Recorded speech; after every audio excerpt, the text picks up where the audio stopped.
الحمد لله نحمده ونستعينه ونستغفره ونؤمن به ونتوكل عليه ونعوذ بالله من شرور أنفسنا ومن سيئات أعمالنا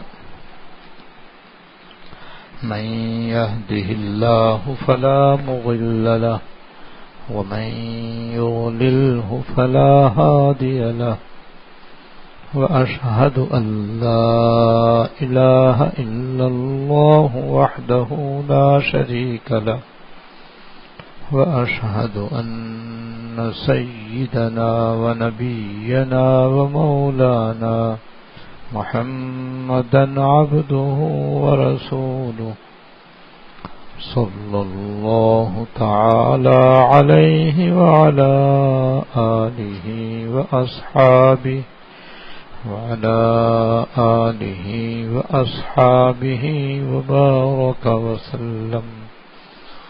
وبارك وسلم تسليما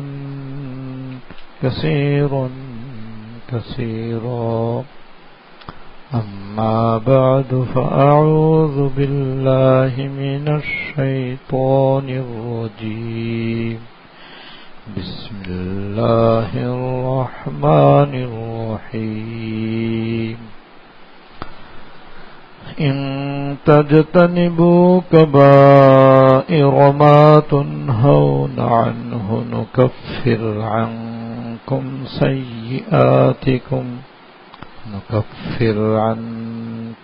سيئاتكم وندخلكم مدخلا كريما صدق الله العظيم. میرے قابل احترام بزرگوں، حیات المسلمین کی روح نمبر 22 میں حکیم الامت حضرت مولانا تھانوی رحمۃ اللہ علیہ نے گناہوں کے دنیاوی نقصانات اور آخرت کے نقصانات بیان فرمائے ہیں.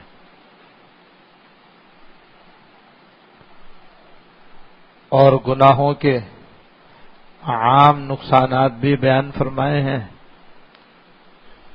جو تقریباً ہر گناہ سے ہوتے ہیں، اور گناہوں کے خاص نقصانات بھی بیان فرمائے ہیں. اور بیان کرنے کا یہ مقصد ہے کہ جب گناہ اس قدر نقصان پہنچانے والے ہیں تو ہمیں گناہوں سے بے حد بچنا چاہیے تاکہ ان کے ہر قسم کے نقصانات سے ہم بچ سکیں. دنیاوی نقصانات سے بھی بچیں، آخرت کے نقصانات سے بھی بچیں، عام نقصانات سے بھی بچیں اور خاص نقصانات سے بھی بچیں.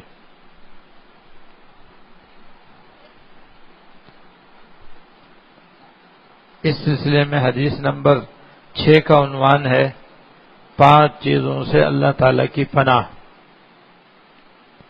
یعنی 5 گناہ ایسے ہیں کہ اللہ تعالیٰ ان سے ہمیں محفوظ رکھے، کیونکہ ان کا وبال اور ان کا نقصان بہت زبردست ہے.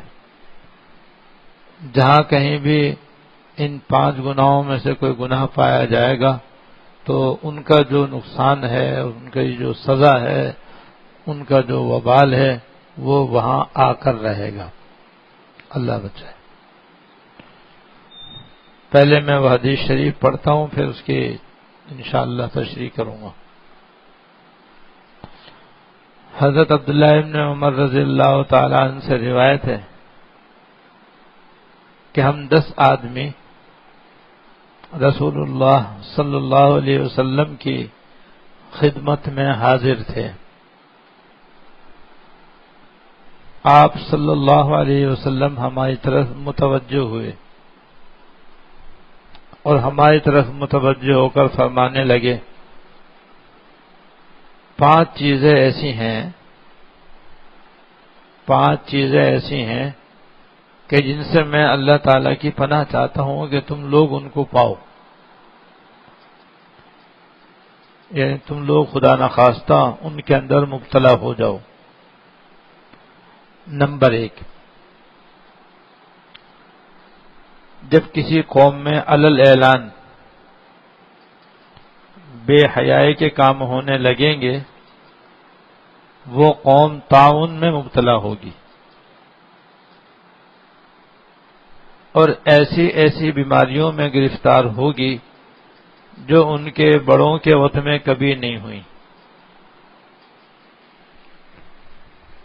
نمبر 2، جب کوئی قوم ناپ تول میں کمی کرے گی تو وہ قحط سالی اور تنگی میں اور حاکموں کے ظلم میں مبتلا ہوگی۔ نمبر 3، جس قوم نے زکوٰۃ دینا بند کی ان سے رحمت والی بارش روک لی جائے گی۔ اگر بے زبان جانور و مویشی نہ ہوتے تو کبھی ان پر بارش نہ ہوتی۔ اللہ بچائے۔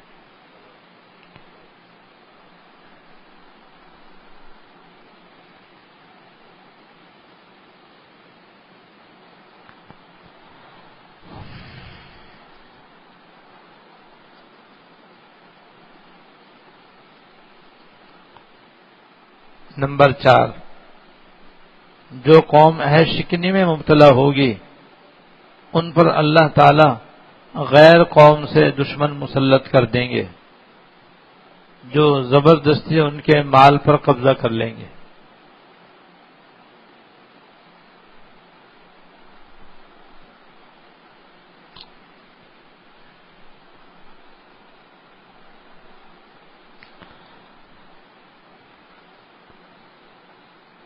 اس میں پہلی چیز بیان فرمائی ہے کہ جب کسی قوم میں علل اعلان بے حیائی کام ہونے لگیں گے تو وہ قوم طاعون میں مبتلا ہوگی اور ایسی ایسی بیماریوں میں مبتلا ہوگی جو ان کے بڑوں کے زمانے میں نہیں ہوئی۔ بے حیائی اور بے شرمی یہ بھی بڑا گناہ ہے۔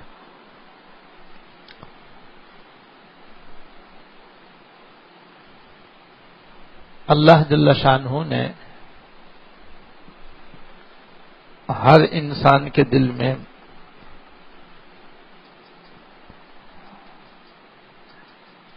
ایک خاص صفت رکھی ہے جس کو حیا کہتے ہیں۔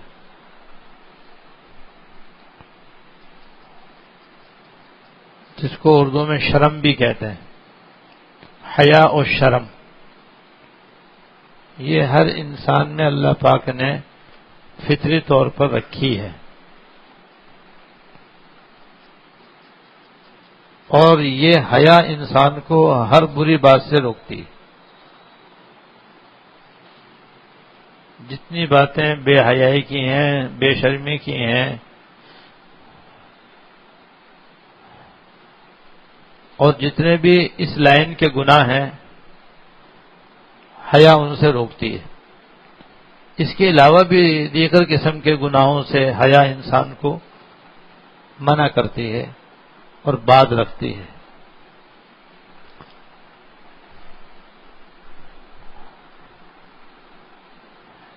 اسی لیے ایک مقولہ ہے، اذا فاتک الحیاء فافعل ما شئت، جب تیرے دل میں سے حیا نکل جائے تو کچھ بھی کر۔ جب تیرے اندر حیا نہیں ہے، شرم نہیں ہے تو کچھ بھی کر، تجھے کون روکتا ہے؟ حیا ایک ایسی صفت ہے اور ایسا جوہر ہے کہ جو انسان کو برے کاموں سے روکتا ہے، بری باتوں سے روکتا ہے۔ خاص طور سے جو جنسی گناہ ہیں وہ انسان بے شرمی میں کرتا ہے، بے حیائی کی وجہ سے کرتا ہے۔ انسان کے دل میں حیا ہو تو کسی مرد عورت میں ناجائز تعلق نہیں ہو سکتا، کوئی عورت بے پردہ نہیں ہو سکتی۔ جن عورتوں کے دل میں حیا ہے وہ مرنا گوارا کریں گے، لیکن بے پردگی کو گوارا نہیں کر سکتے۔ گناہ تو بہت دور کی بات ہے۔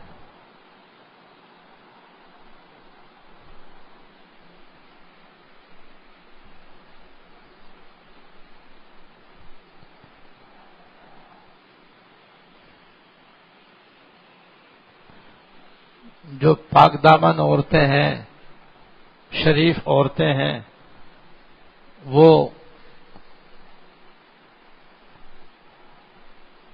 اپنی ذرا سے بھی بے پردگی برداشت نہیں کر سکتی۔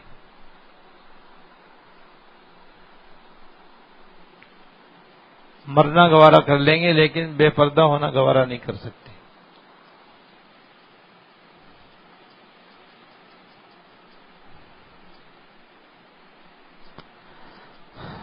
صحابہ کرام سارے کے سارے حیادار تھے، اور کیوں نہ ہوتے ان کو سرکار دو عالم صلی اللہ علیہ وسلم کی صحبت نصیب تھی۔ آپ کے طفیل ان کو باطن کی ساری خوبیاں حاصل تھیں، سارے رذائل ان کے رذائل سے پاک تھے۔ پھر خاص خاص صحابہ کرام خاص خاص اوصاف میں دوسروں سے ممتاز تھے۔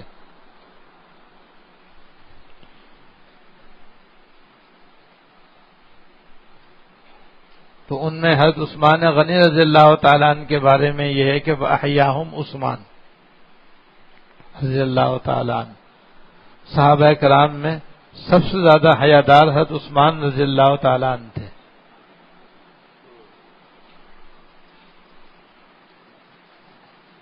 مطلب یہ ہے کہ سارے صحابہ کرام میں حیا تھی، لیکن ان میں یہ حیا کا وصف اوروں سے بڑھ کر تھا۔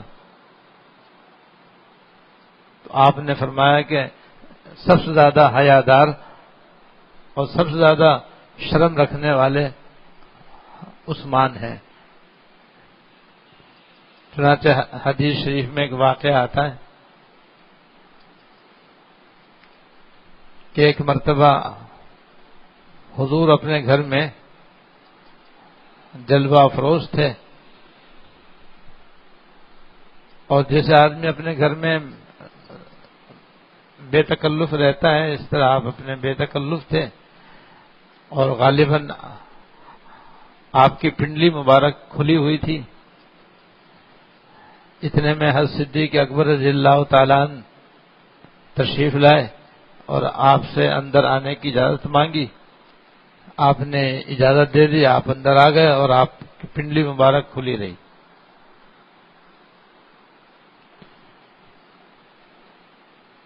پھر حضرت عمر رضی اللہ تعالیٰ عنہ تشریف لائے اور انہوں نے بھی آنے کی اجازت مانگی، آپ کو بھی اندر آنے کی اجازت مل گئی۔ آپ اندر تشریف لے گئے اور حضور سے ملے اور بات چیت کرتے رہے، پھر بھی آپ کی پنڈلی مبارک کھلی رہی۔ پھر حضرت عثمان رضی اللہ تعالیٰ عنہ تشریف لائے اور انہوں نے اندر آنے کی اجازت مانگی، تو پھر آپ نے اپنی پنڈلی مبارک ڈھک لی۔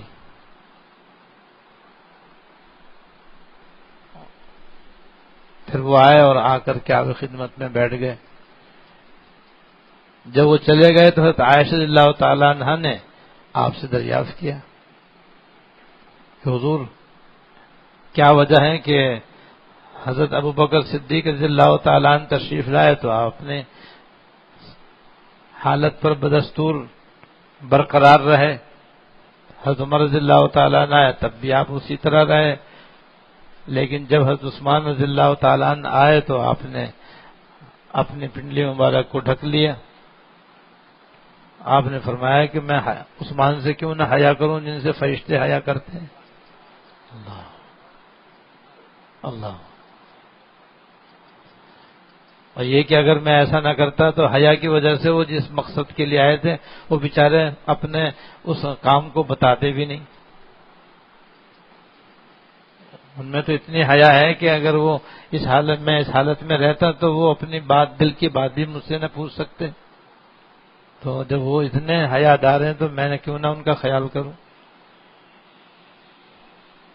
تو حیا انسان کے اندر ہونا چاہیے. حدیث شریف میں آتا ہے کہ ایمان کے 70 سے اوپر شعبے ہیں. پہلا شعبہ، سب سے اعلیٰ شعبہ تو لا الہ الا اللہ ہے، یعنی ایمان لانا. اور سب سے ادنا درجہ یہ ہے کہ راستے میں سے آدمی ایسی چیز ہٹا دے جس سے کسی کو تکلیف پہنچ سکتی ہو. جیسے راستے میں کہیں ہڈی پڑی ہوئی ہے، رسی پڑی ہوئی ہے، سریا پڑا ہوا ہے، پتھر پڑا ہے، چھلکا پڑا ہوا ہے، اور اندیشہ ہے کوئی اٹک کے گر جائے گا یا پھسل کے گر جائے گا. تو ایمان کا ادنا درجہ یہ ہے کہ آدمی وہاں سے غفلت کے ساتھ نہ گزرے، اس کو ہٹا کر ایک طرف کر دے تاکہ کسی گزرنے والے کو وہاں سے گزر کر تکلیف نہ پہنچے. اور فرمایا الحیاء شعبۃ من الایمان، حیا جو ہے ایمان کا ایک حصہ ہے. اس کو الگ سے بیان فرمایا. تو حیا ہر مومن کے اندر بہت بڑی خوبی ہے جو انسان کو اللہ تعالیٰ کی نافرمانی سے روکتی ہے، دیگر گناہوں سے روکتی ہے، گندے کاموں سے روکتی ہے، بری باتوں سے روکتی ہے. حیا کی وجہ سے آدمی کسی کو برا بھلا نہیں کہہ سکتا، ناحق کسی کے ساتھ زیادتی نہیں کر سکتا، جن سے گناہوں کے قریب بھی نہیں جا سکتا. تو یہ حیا ایک بہت بڑی خوبی ہے، ایک بہت بڑا کمال ہے، ایک بہت بہترین خصلت ہے جو ہر مسلمان کے اندر ہونا چاہیے. لیکن جب یہ حیا دل سے نکل جاتی ہے اور آدمی بے حیا ہو جاتا ہے، بے شرم ہو جاتا ہے، تو پھر آدمی ہر قسم کے گناہوں کے اندر مبتلا ہوتا چلا جاتا ہے، اور گناہ کر کے اس کا دل برا نہیں ہوتا. خاص طور سے جن کا تعلق شرم و حیا سے ہے، مثلا اپنے سطر کسی کے سامنے بلا ضرورت کھولنا، آدمی کو شرم آتی. اسی لیے انسان اپنی حاجت تنہائی میں پوری کرتا ہے. استنجا چھوٹا ہو یا بڑا ہو، یا ننگے ہو کر غسل کرنا ہو، تو آدمی تنہائی میں کرتا ہے، نہیں کرتا. کیونکہ سب کے سامنے ننگے ہو کر کے نہ آدمی غسل کر سکتا ہے، نہ استنجا کر سکتا ہے. حیا آتی. حیا کی وجہ سے آدمی کسی کے سامنے اپنا سطر نہیں کھولتا، اور مجبوری میں بھی کھولتا ہے تو مشکل سے کھولتا ہے. اور حکم بھی یہی ہے کہ اگر مجبوری میں علاج معالجے کی وجہ سے یا کسی وجہ سے سطر کھولنا پڑے تو بقدر ضرورت کھولو. ایسا نہیں ہے کہ اتنا کھولنے کی ضرورت ہے اور اتنا کھول دے، ایسا کرنا منع ہے. یہاں تک کہ عورت تو سر سے پیر تک چھپانے کی چیز ہے.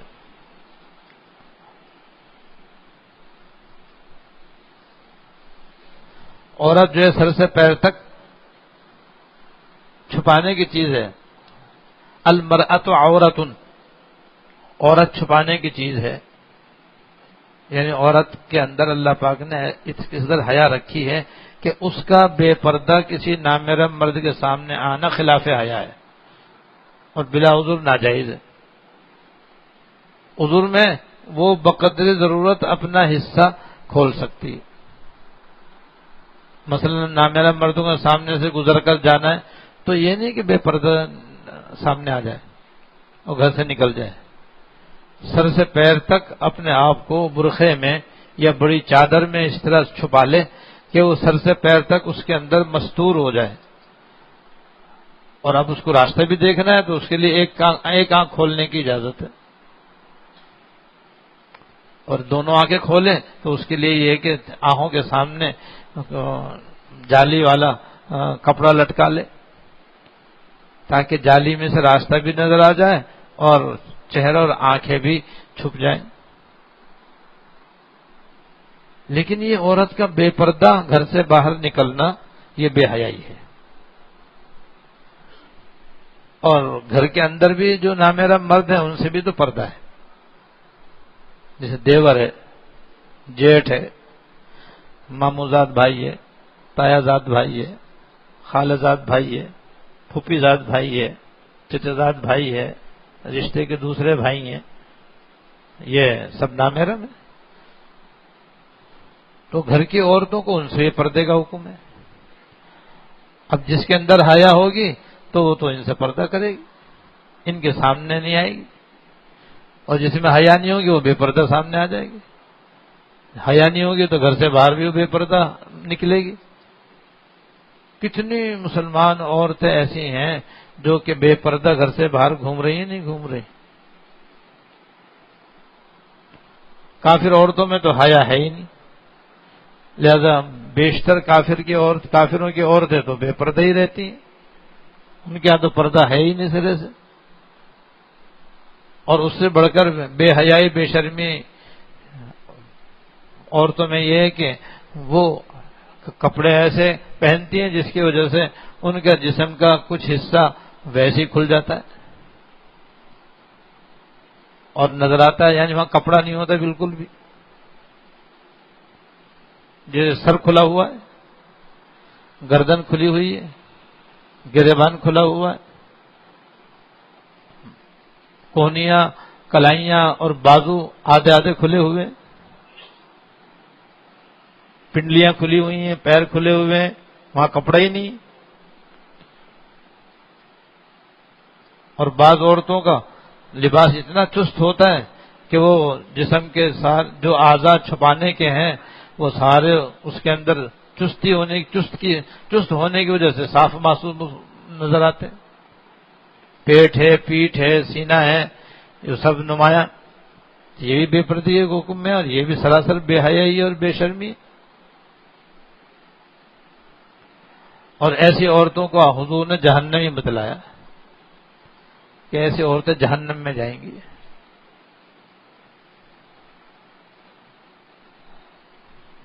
اور ایک حدیث میں فرمایا کہ قیامت قریب ایسی عورتیں ہوں گی کہ لباس پہننے کے باوجود وہ ننگی ہوں گی، کاسیاتن عاریاتن، کاسیاتن لباس پہننے والی ہوں گی لیکن حقیقت میں وہ برہنہ ہوں گی، ننگی ہوں گی۔ آپ نے فرمایا جب تم ایسی عورتوں کو دیکھو تو ان پہ لعنت کرنا، فإنہن ملعونات، کیونکہ یہ ملعون عورتیں ہیں۔ تو بے حیائی کے دیکھو یہ اس کے اندر نقصان بیان ہوا ہے، اور وعید آئی ہے کہ ایسی عورتوں پر لعنت ہے۔ وجہ یہ کہ اللہ تعالیٰ نے عورت کو سر سے پیر تک عورت بنایا ہے، اور نامحرم مردوں کے مقابلے میں اس کو اپنا سر سے پیر تک پورے جسم کو چھپانے کا حکم دیا ہے۔ یہ حیا کا تقاضا ہے۔ حیا کا تقاضا یہ ہے کہ عورت پردے میں رہے، گھر میں ہو یا گھر سے باہر۔ اب جو عورت پردہ نہیں کرے گی تو سمجھو اس کے اندر حیا نہیں ہے، یہ بے حیائی ہے اور یہ بے شرمی کی بات ہے۔ یہ تو صرف پردے کی بات ہے، آگے پھر نامحرم مرد کا نامحرم عورت کے ساتھ ناجائز تعلقات جو آج کل عام ہو گئے ہیں، یہ سب بے حیائی کی باتیں ہیں، بے شرمی کی باتیں ہیں، یہ سب گناہ کی باتیں ہیں۔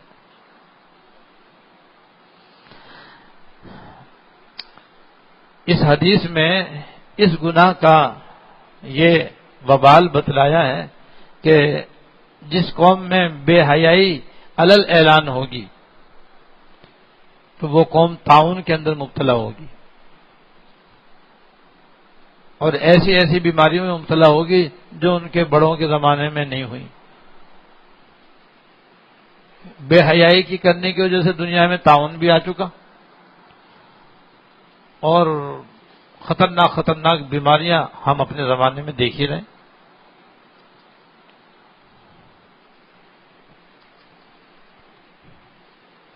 بنی اسرائیل کا واقعہ یاد آیا۔ حضرت موسیٰ علیہ السلام کے زمانے میں حضرت موسیٰ علیہ السلام نے ایک لشکر تیار کیا اور دشمن پر حملہ کرنے کے لیے تشریف لے گئے۔ جب اس قوم کے قریب آپ نے پڑاؤ ڈالا جن پر حملہ کرنا تھا، تو جب ان لوگوں کو معلوم ہوا کہ موسیٰ علیہ السلام اپنے لشکر کے ساتھ ہم پر حملہ کرنے کے لیے آ چکے ہیں، تو اس قوم میں ایک آدمی تھا بلم باعور، بلعم باعور یہ اس کا نام ہے. یہ مستجاب الدعوات تھا. مستجاب الدعوات اس آدمی کو کہتے ہیں کہ جب وہ دعا کرے دعا قبول ہو جایا کرے، اسے کہتے ہیں مستجاب الدعوات. یہ مستجاب الدعوات تھا اور اپنی برادری میں قوم میں مشہور تھا کہ بھئی اس کی دعا بہت قبول ہوتی ہے. تو یہ لوگ اس کے پاس گئے اور اس سے جا کر کہا کہ موسیٰ علیہ السلام ہمیں ختم کرنے کے لیے آ گئے ہیں، آپ ان کے خلاف بد دعا کرو اور تمہاری دعا تو قبول ہوتی ہے، لہذا دعا قبول ہو جائے گی تو ہم بچ جائیں گے. تو اس نے پہلے تو منع کیا کہ بھئی وہ تو اللہ تعالیٰ کے پیغمبر ہیں، میں ان کے خلاف کیسے بد دعا کر سکتا ہوں؟ اگر میں بد دعا کروں گا تو میں ہی نہیں رہوں گا. لیکن انہوں نے پھر اصرار کیا، زور لگایا اور دباؤ ڈالا کہ نہیں کچھ بھی ہو یہ کام تجھے کرنا ہے. جب وہ نہیں مانا تو انہوں نے دولت کا اور پیسے کا اور روپے کا سونے چاندی کی لالچ دی کہ ہم تجھ کو یہ دیں گے وہ دیں گے، اتنے پیسے دیں گے، یہ کریں گے وہ کریں گے، بس تو کسی طرح یہ کام کر دے. اور اللہ تعالیٰ لالچ سے بچائے، حب دنیا سے اللہ تعالیٰ بچائے. یہ انسان کو کہیں کا نہیں رکھتی، آدمی کو تباہ کر دیتی ہے، برباد کر دیتی. اللہ بچائے. وہ مال کی محبت میں آ گیا کہ اتنا مال مل رہا ہے، چلو توبہ توبہ استغفر.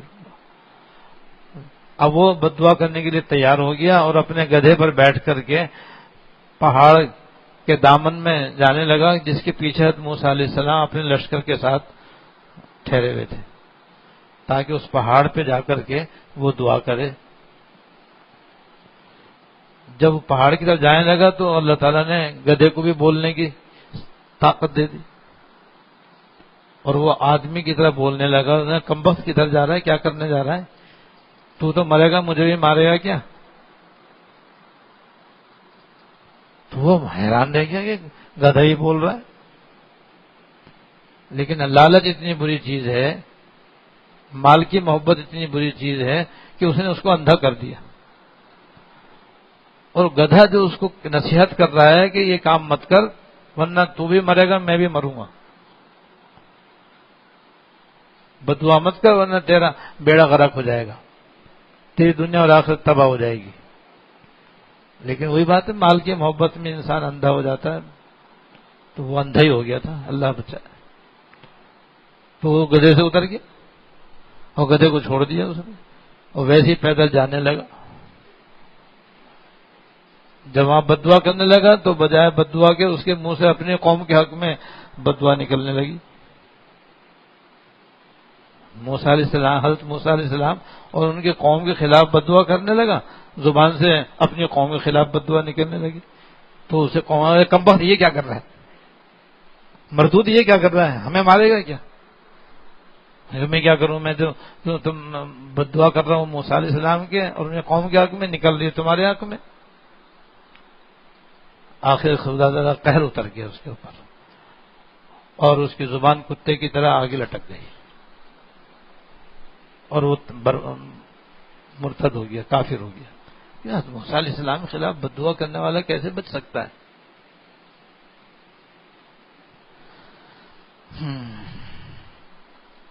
جب اس نے یہ دیکھا کہ بس اب میرا تو انجام ہو گیا خراب، تو اب وہ تو ذرا سی دیر میں شیطان بن گیا، اللہ بچائے. اور دنیا کی محبت میں دیکھو شیطان بن گیا وہ، اور اللہ کی طرف سے اس پہ پھٹکار پڑ گئی اور خداوند قدوس کے غضب اور قہر میں مبتلا ہو گیا. تو اب اس نے کہا کہ اچھا بھائی اب میں تم کو ایک نسخہ بتاتا ہوں جو بہت ہی آزمودہ ہے اور وہ کبھی خطا نہیں جاتا، تم اس پہ عمل کرو تمہارا مقصد پورا ہو جائے گا. اب میں تو کہیں کا رہا نہیں، اب تمہیں بتا دیتا ہوں نسخہ. اور کہا کہ تم ایسا کرو، اپنی عورتوں کو آراستہ پیراستہ کر کے اور اچھی طرح ان کا میک اپ کر کے ان کو بنی اسرائیل کے لشکر میں بھیج دو، حضرت موسیٰ علیہ السلام کے لشکر میں بھیج دو، اور ان سے کہہ دو کہ کوئی چیز بیچنے کے بہانے وہاں چلی جاؤ، اور پھر جو بھی مجاہد یا فوجی اس کو اپنے خیمے میں بلائے تو چلی جائے، اور وہ کچھ کرے تو کرنے دے، بس یہ کام کرو۔ چنانچہ انہوں نے ایسے ہی کیا، اپنی عورتوں کو آراستہ کر کے اس کے لشکر میں بھیج دیا۔ ایک سردار نے ایک عورت کو اپنے کمرے میں لے جا کر، خیمے میں لے جا کر کے اس نے اس کے ساتھ برا کام کر لیا۔ جیسے اس نے برا کام کیا، طاعون آیا، 70,000 لشکر میں سے آدمی مر گئے، 70,000 طاعون کی بیماری میں مبتلا ہو کر کے مر گئے۔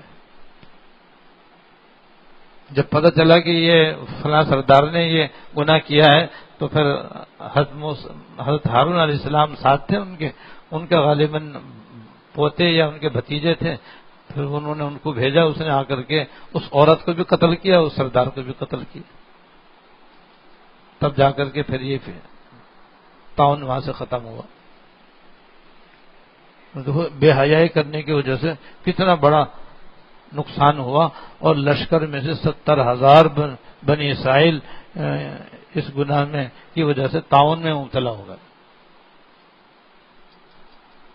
تو پچھلی قوموں کے اندر یہ طاعون اس طرح سے آ چکا ہے، بے حیائی کام کرنے کی وجہ سے، بدکاری کرنے کی وجہ سے طاعون آ چکا۔ اور ہم اپنے زمانے میں دیکھ رہے ہیں کہ ہمارے یہاں بے حیائی کتنی عام ہو چکی ہے، بے شرمی، بے حیائی حد سے زیادہ عام ہو چکی ہے۔ جس کے ہاتھ میں موبائل ہے، اس میں فلمیں دیکھنے سے، عورتوں مردوں کی تصویریں دیکھنے سے، گانے سننے سے، ناچ دیکھنے سے بچنے والے کتنے ہیں؟ آٹے میں نمک کے برابر ہوں گے، تھوڑے ہوں گے، زیادہ تر تو اپنے گناہ کرنے والے زیادہ ہیں۔ اب اس کا وبال ہم اپنی آنکھوں سے دیکھ رہے ہیں کہ ہمارے زمانے میں دیکھو کیسی کیسی خطرناک بیماریاں عام ہیں۔ ہارٹ اٹیک پہلے شاذ و نادر کسی کو ہوتا تھا۔ مجھے اپنے بچپن کا زمانہ یاد ہے کہ ایک دفعہ ہمارے سکھر میں ایک آدمی کو ہارٹ اٹیک ہوا تھا اور ہارٹ فیل ہوا تھا، پورے شہر میں جناب شور برپا ہو گیا، فلاں شخص کا ہارٹ فیل ہو گیا، یعنی دل فیل ہو گیا اور اس کا انتقال ہو گیا، سارے شہر میں اس کا شور مچ گیا، اور اب روز مر رہے ہیں کہ پتہ ہی نہیں۔ کینسر کبھی سنتے تھے ہم؟ کبھی نہیں سنتے تھے کسی کینسر ہو گیا، شاذ و نادر کبھی کسی کے بارے میں سنتے تھے، لیکن اب دیکھو کتنا عام ہو رہا ہے، ہر خاندان میں، ہر برادری میں کینسر کینسر کینسر کینسر، اور ایسی خطرناک بیماریاں کہ ذرا اسپتال میں جا کے دیکھو کہ ڈاکٹر بھی حیران و پریشان ہے کہ اس کا کیا علاج ہے، حالانکہ علاج معالجہ نہایت ترقی کر گیا، اس کے باوجود ایسی بیماریاں ہیں کہ ڈاکٹر بھی حیران ہے کہ ہم اس کو کیا دوا دیں۔ اس کی ایک وجہ بے شرمی اور بے حیائی کے گناہوں کا عام ارتکاب ہے، یہ اس گناہ کا وبال ہے اور دنیا کی سزا ہے، اس لیے بھی ہمیں گناہوں سے بے حد بچنا چاہیے، بے حیائی گناہوں سے خاص طور سے، بے شرمی کے گناہوں سے خاص طور سے۔ اپنی نظر کی حفاظت کریں، اپنی زبان کی حفاظت کریں، اپنے دماغ کی حفاظت کریں، اپنے دل کی حفاظت کریں، عورتیں بھی حفاظت کریں، مرد بھی حفاظت کریں، عورتیں بھی شرعی پردے کا اہتمام کریں، ستر پوشی کا صحیح اہتمام کریں، مرد حضرات بھی ستر پوشی کا صحیح اہتمام کریں، نامحرم عورتوں سے بے حجابانہ ملنا جلنا بند کریں۔ یہ سب بے شرمی کی باتیں، بے حیائی کی باتیں۔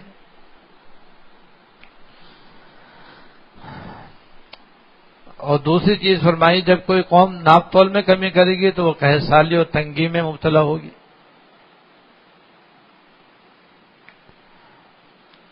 ناپ تول میں کمی یہ بھی بڑا گناہ ہے،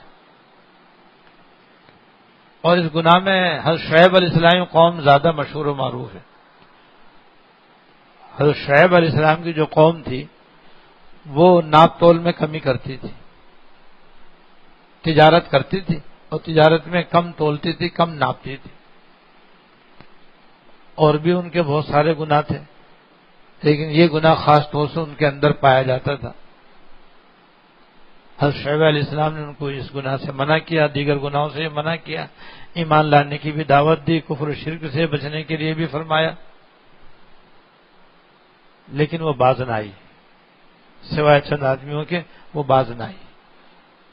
اور یہ تو مال ہمارا ہے، ہم جس طرح چاہیں کمائیں، جس طرح چاہیں حاصل کریں، جس طرح چاہیں خریدیں بیچیں، ہماری مرضی، مال ہمارا ہے، ہم جو چاہیں کریں۔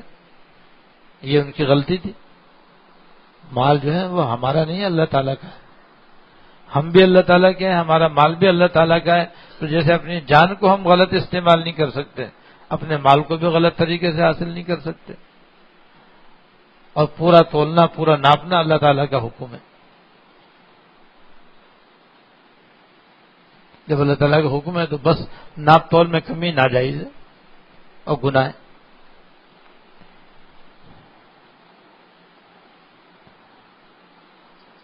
تو شعیب علیہ السلام قوم نے اس گناہ سے اپنے آپ کو نہیں بچایا تو ان کے اوپر اللہ تعالیٰ کی طرف سے عذاب آیا، اور عذاب اس طرح ہے کہ پہلے 3 دن تک تو ایک دم سخت گرمی ان کے اوپر برس گئی، اتنی کہ بس جیسے کہ آسمان سے آگ برس رہی ہو، اور سخت حبس ان کو لاحق ہوا۔ 3 دن کے بعد پھر ایک بادل آتا ہوا نظر آیا، یہ بڑے خوش ہوئے کہ بھئی اب بارش ہوگی، اور چونکہ 3 دن سے سخت گرمی میں مبتلا تھے اور بے قرار بے چین تھے، سب بادل کو دیکھ کر گھروں سے نکل پڑے، سب اپنے اپنے گھروں سے نکل کر کے میدان میں بادل کے نیچے جمع ہو کہ بھئی اب بارش برسے گی تو جان میں جان آ جائے گی اور ٹھنڈک ہو جائے گی، سکون ہو جائے گا، آرام ہو جائے گا۔ لیکن وہ تو بارش برسانے والا بادل نہیں تھا، وہ تو اللہ تعالیٰ کا عذاب بن کر آیا تھا۔ جب یہ اس بادل کے نیچے اکٹھے ہو گئے اور جمع ہو گئے تو اس میں سے بجائے بارش برسنے کے آگ برسنے لگی، انگارے اس میں سے گرنے لگے اور اسی میں جل کر ساری قوم ختم ہو گئی، الیاذ باللہ، اللہ بچائے دے۔ تو ناپ تول کی کمی کا انجام دیکھا آپ نے، وہ مال یوں دھرا کا دھرا رہ گیا، اور جناب ساری قوم جو ہے اس گناہ کے سزا میں عذاب الہی کے اندر مبتلا ہو کر کے ہلاک ہو گئی۔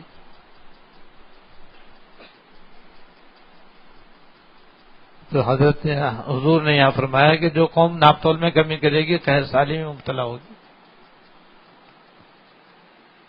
اور ہمارے حضرت رحمۃ اللہ علیہ نے سورہ مطففین میں، جس میں ناپ تول کی کمی کو ویل فرمایا گیا ہے، ہلاکت فرمایا گیا ہے، بربادی فرمایا گیا ہے، فرمایا اس کا تعلق صرف ناپ تول ہی مراد نہیں ہے،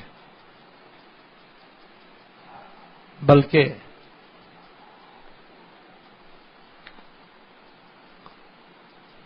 اگر کوئی نوکری کرتا ہے اور اس کے اندر وقت کم لگاتا ہے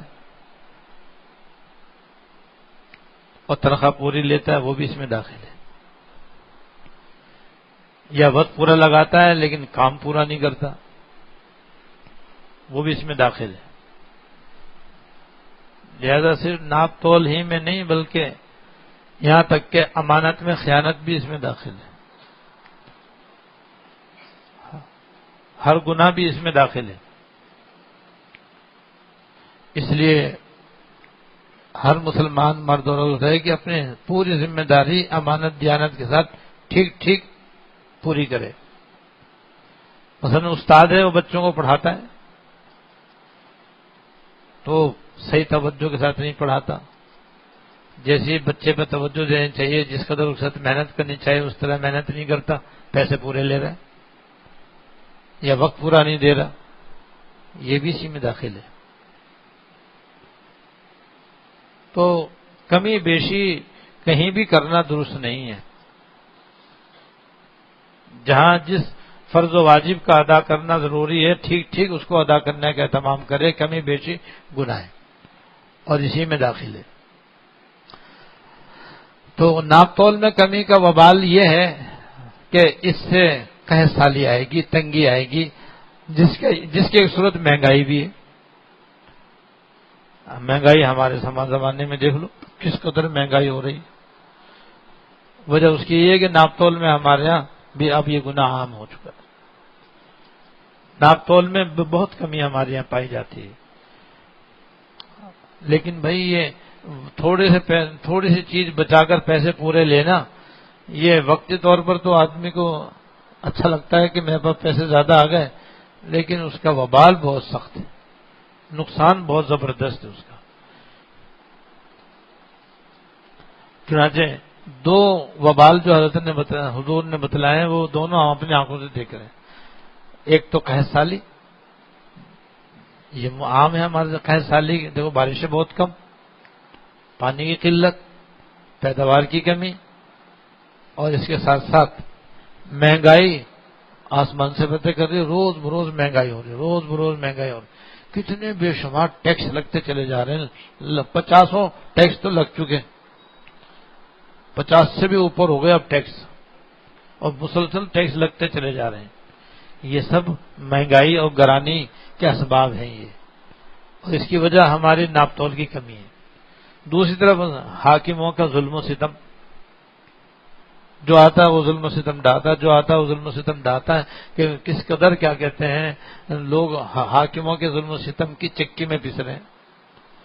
کوئی انصاف کرنے والا، کوئی رعایت کرنے والا، رعایا کے اوپر شفقت کرنے والا، ان کے خیرخواہی کرنے والا نظر ہی نہیں آتا، جو آتا ہے وہ پہلے سے زیادہ ظلم و ستم ڈھاتا ہے۔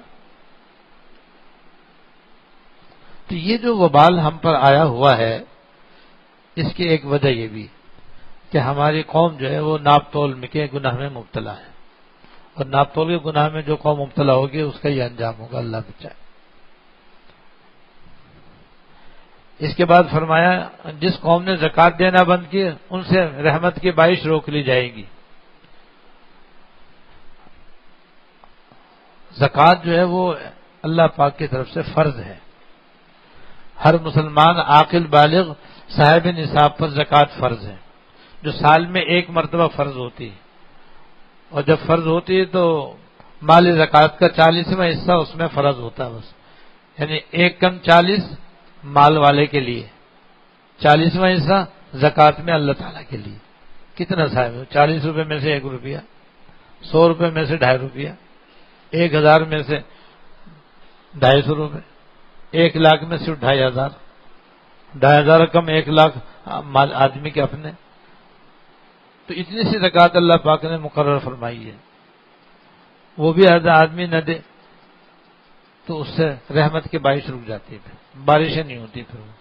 اب تو ہم کتنے عرصے سے بارشوں سے محروم ہیں، اب اللہ کے فضل سے رمضان شریف کی برکت سے بارشیں ہوئی ہیں، اور وہ بھی حدیث میں فرمایا کہ اگر یہ مویشی نہ ہو تو کبھی بارش نہ ہوتی،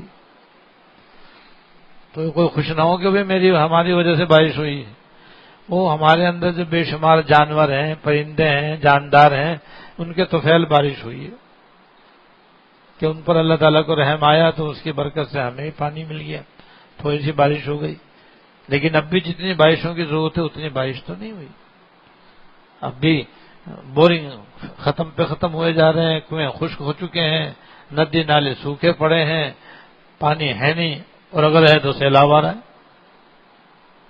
اور سیلاب جب آتا ہے تو وہ تو تباہی لاتا ہے، تو غرض کے یا تو سیلاب آ رہا ہے یا بارش بند، پانی نہیں۔ خاص طور سے ہمارے شہر میں ٹینکروں کے ذریعے پانی ملتا ہے تب کسی کا گزارا ہوتا ہے، دوسرے شہروں کا بھی کچھ ایسے ہی حال ہے۔ تو اس کے اندر اس کی جو وجہ ہے وہ ہمارے زکوٰۃ صحیح نہ دینے کی وجہ ہے۔ حقیقت یہ ہے کہ اگر جس قوم کے اندر صاحب نصاب لوگ موجود ہیں، اگر وہ سب صحیح حساب کر کے اور پائے کا حساب کر کے اپنی زکوٰۃ نکالیں اور مستحقین تک پہنچائیں، اس قوم کے اندر غربت کا نام و نشان نہیں رہ سکتا، یہ بات ہے. اور غربت ہمارے اندر موجود ہے. جب موجود ہے تو معلوم ہوا زکوٰۃ صحیح نہیں پہنچائی جا رہی، اور زکوٰۃ جب ادا نہیں ہوگی تو بس پھر اس کا تو وبال آئے گا، رحمت کی بارش رکے گی. تو آج ہم جو پریشان ہیں اور تکلیف میں ہیں اس کی ایک وجہ یہ بھی اللہ تعالیٰ اب ہم سب کو اس گناہ سے بچنے کی توفیق دے، صحیح زکوٰۃ ادا کرنے کی توفیق عطا فرمائے. زکوٰۃ کے ساتھ ساتھ ایک زمین کی بھی زکوٰۃ ہے. ایک تو مال کی زکوٰۃ ہے نا، سونا ہے، چاندی ہے، مال تجارت ہے، روپیہ ہے، پیسہ ہے، اس کی زکوٰۃ کو تو سبھی زکوٰۃ کہتے ہیں. ایک زمین کی بھی زکوٰۃ ہوتی ہے، وہ ہے پیداوار کی زکوٰۃ، اسے کہتے ہیں عشر.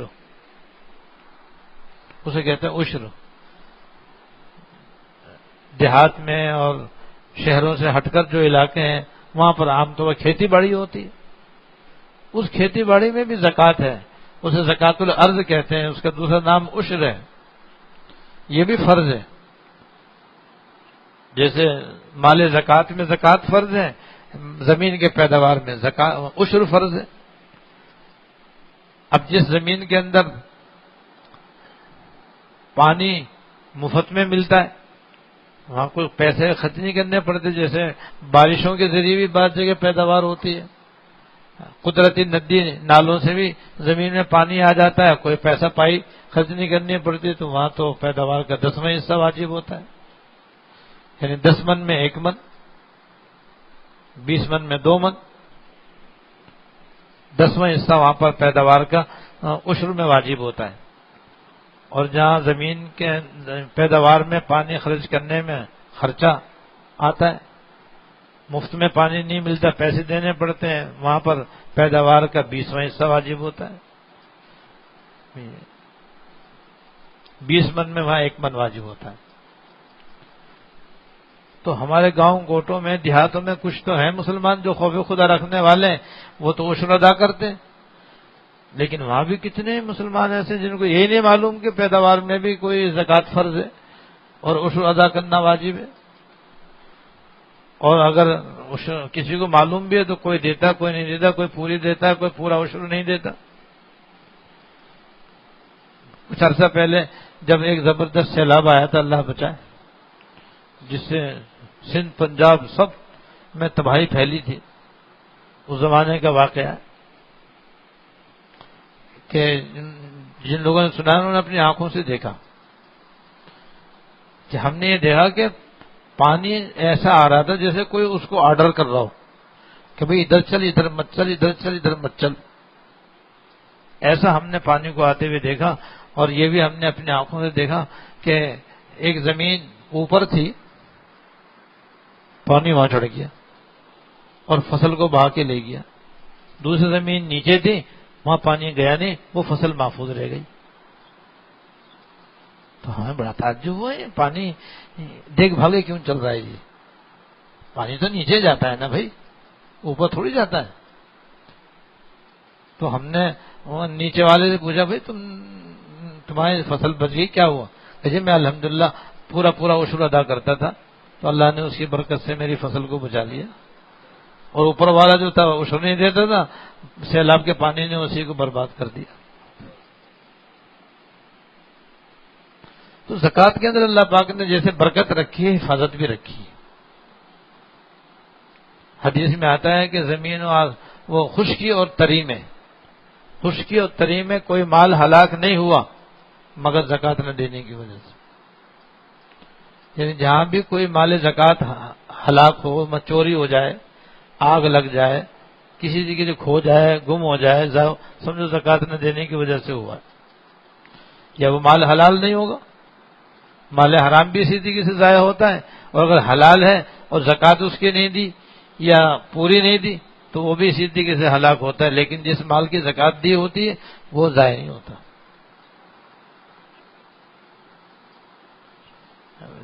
محل میں 8-10 سال پہلے کا ایک واقعہ ہے کہ ایک گھر میں چوری ہوئی اور ایک الماری کے اندر گھر والوں نے ایک ڈبے کے اندر زیورات سب جمع کر کے رکھے ہوئے تھے، جیسے پہلے زمانے میں بھی ایسے ہی رکھتے تھے. پہلے زمانے میں عورتیں پاندان کے اندر رکھتی تھی، اوپر پاندان ہے، اندر جو ہے اس کے زیورات چھپا کے رکھے ہوئے ہوتے تھے حفاظت کے لیے. تو انہوں نے ایک ڈبے میں سارے زیورات گھر کے رکھ کر الماری میں بند کیے ہوئے تھے. چور آیا اور اس نے الماری کا تالا توڑا اور ڈبہ کھولا اور اس کے سے بیچ میں سے ایک خاص زیور جو اٹھا کے لے کے بھاگ گیا. اگر وہ چاہتا تو پورا ڈبہ بھی لے جا سکتا تھا، لیکن بس خالی اس نے ایک درمیان میں سے زیور اٹھایا اور وہ لے کے چلا گیا. گھر والوں کو تعجب ہوا کہ یہ چور کیسا آیا. بھئی چور آئے گا تو وہ تو سارا صفایا کر کے جاتا ہے عام طور پر، تو ڈبہ بھی لے جا سکتا تھا. جب وہ اس نے ایک لاکٹ وہاں سے اٹھا لیا مثال کے طور پر، تو باقی بھی وہ لے کے جا سکتا تھا. تو باقی چھوڑ گیا، اور اس کو کیسے کیوں لے کر نہ گیا؟ تو گھر والوں نے غور کیا کہ وہ جو چور لے گیا زکوٰۃ اسی کی نہیں نکلی تھی، باقی کی زکوٰۃ نکلی ہوئی تھی. اللہ،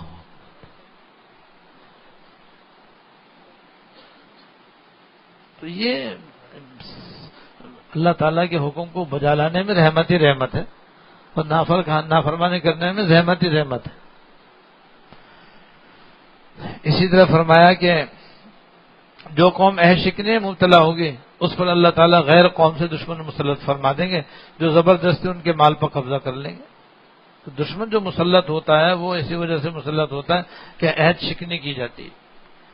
عہد شکنی میں ایک ادارے کا دوسرے ادارے سے معاہدہ کرنا، ایک قوم کا دوسرے قوم سے معاہدہ کرنا، ایک حکومت کا دوسرے حکومت سے جائز معاہدہ کرنا، اور اسی طریقے سے اس ملک کے اندر رہنے والے باشندوں کا آپس میں ایک دوسرے سے وعدہ کرنا اور معاہدہ کرنا، سب اس میں آ گیا کہ جہاں بھی عہد شکنی کی جائے گی، معاہدہ کر کے بلا وجہ اس کی خلاف ورزی کی جائے گی اور ناحق اس میں ایک دوسرے کو ستایا جائے گا، تو اس کا یہ وبال آئے گا کہ پھر دشمن مسلط ہو جائیں گے، اپنے پرائے ہو جائیں گے، غیر مسلط ہو جائیں گے اور لوگوں کو تکلیف پہنچائیں گے. اسی سے ملتی جلتی ایک حدیث اور بھی ہے جس میں فرماتے ہیں ناحق فیصلہ کرنا بڑا گناہ ہے. حضرت ابن عباس رضی اللہ تعالیٰ عنہ سے روایت ہے جب کسی قوم میں خیانت ظاہر ہوتی ہے اللہ تعالیٰ اس کے دلوں میں رعب ڈال دیتا ہے، اور جو قوم ناحق فیصلہ کرنے لگتی ہے اس پہ دشمن کو مسلط کر دیا جاتا ہے. یہ خیانت جو ہے نا یہ بھی بڑا گناہ ہے اور آج کل بہت عام ہے. عام طور پر تو خیانت اس کو سمجھا جاتا ہے کہ کسی نے کسی کے بعد کوئی چیز رکھوائی اور اس نے اس کو استعمال کر لیا بغیر پوچھے، تو کہتے ہیں میں نے خیانت کر لی، یا اس میں کم کر لیا، اسے اس میں سے پیسے کم کر لیے بغیر پوچھے، ادھر ادھر کر دیے. تو بلا شبہ یہ بھی خیانت ہے. جب کوئی کسی کے پاس اپنی امانت رکھوائے تو جو امانت رکھے اس کی ذمہ داری ہے کہ اس کو جیسا کسی نے دیا ہے ویسے ہی اس کو اپنے پاس محفوظ رکھے، اور جب مالک طلب کرے اس کو ادا کر دے. یہ ہے حکم، امانت داری اس کا نام ہے. جو چیز اس نے رکھوائی ہے اس کو اپنے استعمال میں لانا یا دوسرے کے استعمال میں دے دینا یا اس میں سے کچھ کھا لینا پی لینا، یہ سب خیانت کے اندر آتا ہے. اور خیانت کرنا یہ بھی اللہ بچائے بڑا گناہ ہے. تو اصل خیانت تو امانت تو یہ اور خیانت ہی ہے. اس میں اور بھی کئی صورتیں ہیں جو کہ خیانت کے اندر داخل ہیں. مثلا کسی نے آپ سے کوئی بات کہی تو اب اس کی وہ بات آپ کے پاس امانت ہے، اس کی اجازت کے بغیر آپ دوسرے کو نہیں بتا سکتے. لیکن دیکھو ہمارے معاشرے میں کتنا برا حال ہے کہ جب کوئی کسی کو کہہ دے، کوئی بات بتا دے کہ بھئی میں تمہیں بتا رہا ہوں، بس دوسرے لفظ دوسرے کو بتا دے گا. ہے ہی نہیں بات.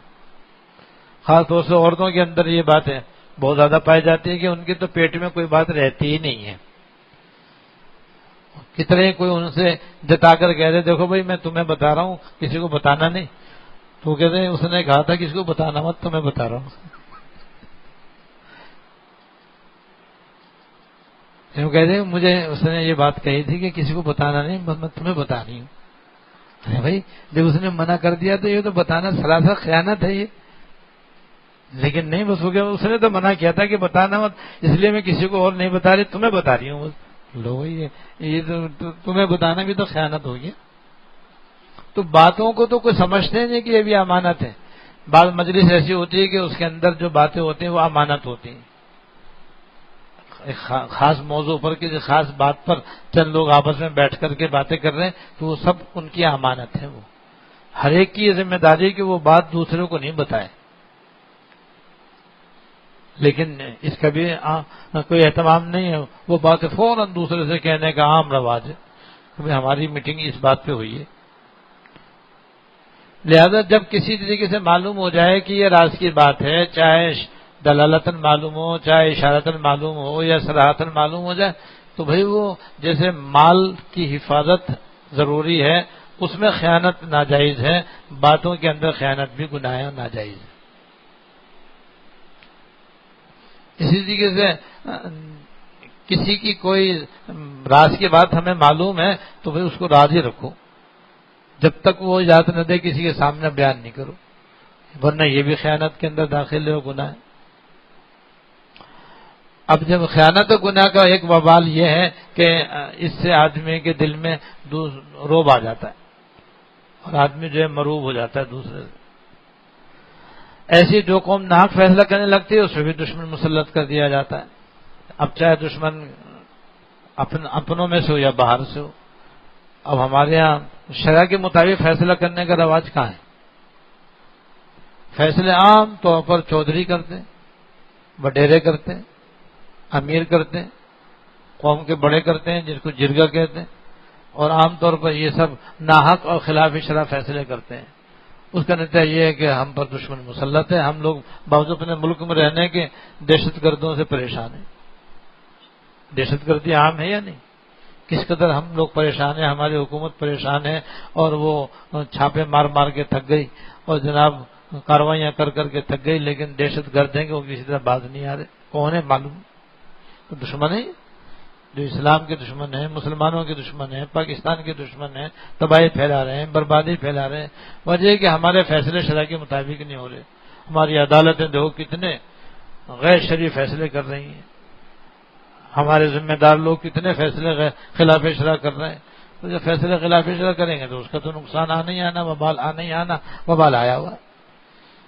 غرض کہ یہ گناہ چار ایسے ہیں، اس حدیث میں چار بیان کے ہیں. حدیث میں تو عنوان تو 5 کا تھا، بیان 4 کا ہے. ایک تو بے حیائی سے بچنا چاہیے.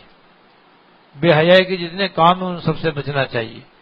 اسی طریقے سے ناپ تول سے بچنا چاہیے. بس ہر آدمی کے جو فرائض منصب ہیں ان کو پورا ادا کرنے کا اہتمام کرے.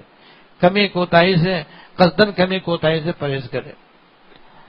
اور زکوٰۃ ہر ایک کو پابندی کے ساتھ دینا چاہیے، اور عیش شکنی سے بچنا چاہیے، اور خیانت سے بچنا چاہیے. اللہ تعالی ہمیں ان سب گناہوں سے، ہمیں اور سب مسلمانوں کو ان گناہوں سے بچنے کی توفیق عطا فرمائے. واخر دعوانا الحمدللہ رب العالمین.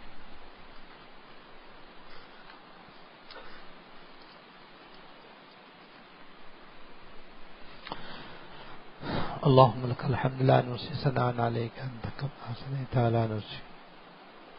اللهم لك الحمد لا نحصي ثناء عليك أنت كما أثنيت على نفسك. اللهم صل على سيدنا مولانا محمد وعلى آل سيدنا مولانا محمد وبارك وسلم. ربنا ظلمنا أنفسنا وإن لم تغفر لنا وترحمنا لنكونن من الخاسرين. ربنا آتنا في الدنيا حسنة وفي الآخرة حسنة وقنا عذاب النار. ربنا هب لنا من أزواجنا وذرياتنا قرة أعين واجعلنا للمتقين إماما. اللهم اغفر لنا وارحمنا، اللهم اغفر لنا وارحمنا وعافنا واعف عنا. اللهم وفقنا لما تحب وترضى من القول والعمل والفعل والنية والهدي إنك على كل شيء قدير. یا ارحم الراحمین، یا رب العالمین، یا حی یا قیوم، یا ذی الجلال والاکرام. ہم سب کے اگلے پچھلے چھوٹے بڑے خفیہ علانیہ سارے گناہوں کو معاف فرما. یا اللہ ہمارے سارے اگلے پچھلے چھوٹے بڑے خفیہ علانیہ سارے گناہوں کو معاف فرما، اور آئندہ تمام گناہوں سے بچنے کی توفیق عطا فرما۔ یا اللہ آئندہ سب گناہوں سے بچنے کی توفیق عطا فرما۔ یا اللہ گناہوں کو گناہ سمجھنے کی توفیق عطا فرما، اور سب گناہوں سے بچنے کی توفیق عطا فرما۔ یا ارحم الراحمین، یا رب العالمین، گناہوں کے وبال سے بھی ہماری حفاظت فرما، گناہوں کے عام اور خاص وبال سے بھی ہماری حفاظت فرما، دنیا میں بھی حفاظت فرما، مرنے کے بعد بھی حفاظت فرما۔ یا اللہ قبر کے اندر بھی گناہوں کے عذاب سے بچانا، قبر میں بھی گناہوں کے عذاب سے بچانا، محشر میں بھی گناہوں کے عذاب سے بچانا، جہنم میں بھی گناہوں کے عذاب سے بچانا۔ اپنی رحمت سے اپنی رضا اور جنت الفردوس عطا فرما، اپنی ناراضگی اور دوزخ سے پناہ عطا فرما۔ یا اللہ ہم سب کو دنیا اور آخرت میں عافیت کاملہ عطا فرما، دنیا اور آخرت میں عافیت کاملہ عطا فرما۔ یا اللہ ہم سب کو اپنے فضل سے صحت کاملہ عطا فرما، ہم میں ہمارے متعلقین میں جتنے بیمار ہیں سب کو صحت کاملہ عطا فرما، دنیا اور آخرت کی ہر خیر اور ہر بھلائی عطا فرما، ہر شر اور ہر برائی سے پناہ عطا فرما۔ یا اللہ ہم سب کی تمام نیک حاجتیں پوری فرما، جتنے خواتین و حضرات دنیا میں جہاں جہاں یہ بیان سن رہے ہیں سب کی نیک حاجتیں پوری فرما۔ یا اللہ ان دعاؤں میں ان کو بھی شامل فرما، ان کی نیک دعاؤں میں ہمیں بھی شامل فرما۔ یا ارحم الراحمین، ہم سب کی نیک حاجتیں پوری فرما، ہماری سب مرادیں پوری فرما، ہمیں دنیا اور آخرت کی ہر بھلائی عطا فرما، ہر برائی سے اپنی پناہ عطا فرما۔ ربنا تقبل منا انک انت السمیع العلیم وتب علینا انک انت التواب الرحیم۔ صلی اللہ تعالی علی النبی الکریم محمد وآلہ وصحبہ اجمعین، آمین برحمتک یا ارحم الراحمین۔